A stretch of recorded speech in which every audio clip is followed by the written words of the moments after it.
kawan-kawan harus diabadikan. Nih Prodiakon kelompok 7 bersama Bapak Ketua. Kami bersama-sama di sini untuk saling meneguhkan dalam tugas pelayanan.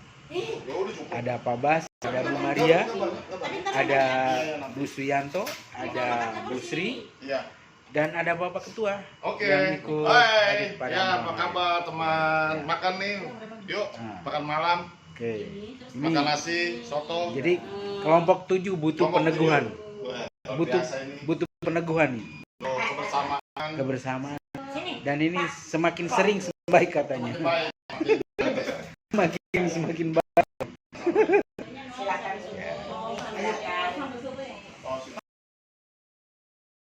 Kepala ceker. Kepala. Mau pakai ini, mau makan soto dulu atau nasi, silakan. Udah lah, udah nggak. Ada nasi. Takut nggak apa? Pokoknya ntar ya. Di rumah tuh harus habisin yang di rumah. Yang main dari mana? Sate. Ada tahu tempenya bang.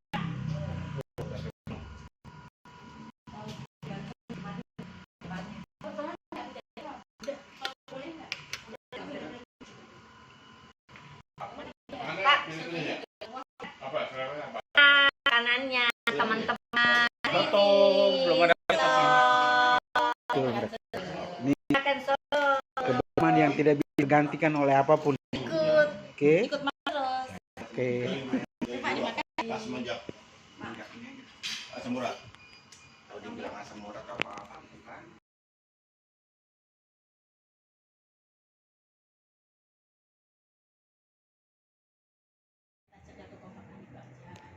Bagi yang belum pernah naik, diberikan kesempatan dan dihimbau oleh Bapak Ketua untuk bisa ikut naik.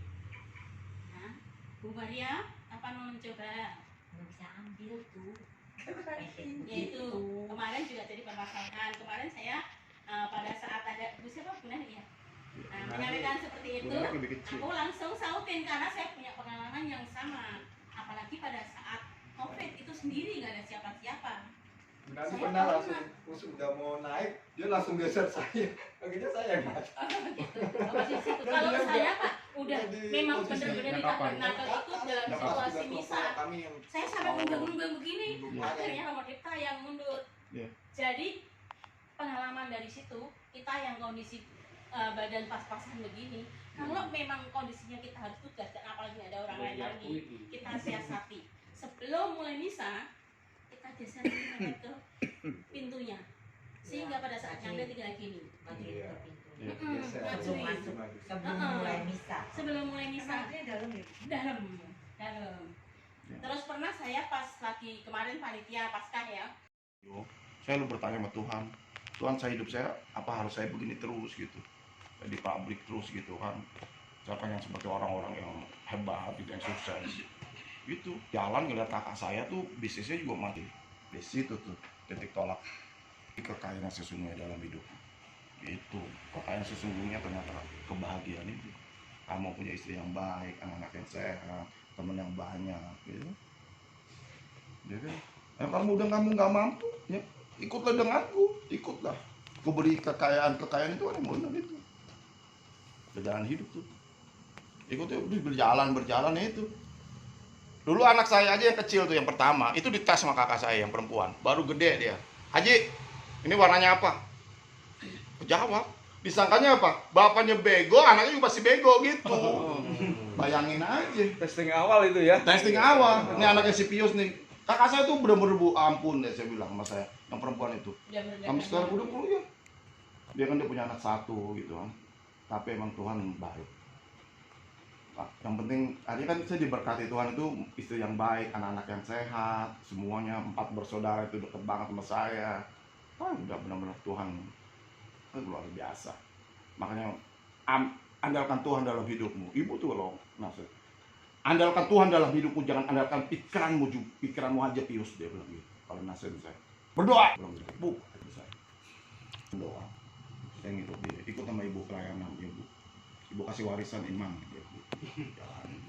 Bukan warisan tanah. Bukan warisan imam.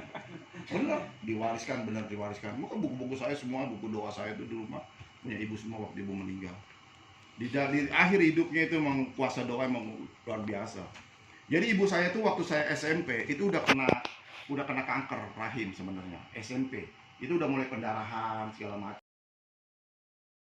Ya kalau kita bicara kita ngobrol aja, itu cuma ngobrol teman-teman juga ya kan, kayak Pak Chandra. Sama kan Pak Chandra juga cuma teori begini-begini, mana dia? Dia mau ngomong doang enggak lihat. Mana? Atau apa enggak. Tapi literaturnya kan kuat. Baik, Bukunya, dia ya itu bukunya dia. banyak. Kalau dia kan emang asli tuh orang Farisi kalau dia. Kalau dia pintar, kemampuannya tinggi. Wow, dia, nah itu dia. Dia punya banyak. waktu Punya banyak dan waktu semua dibaca sama dia.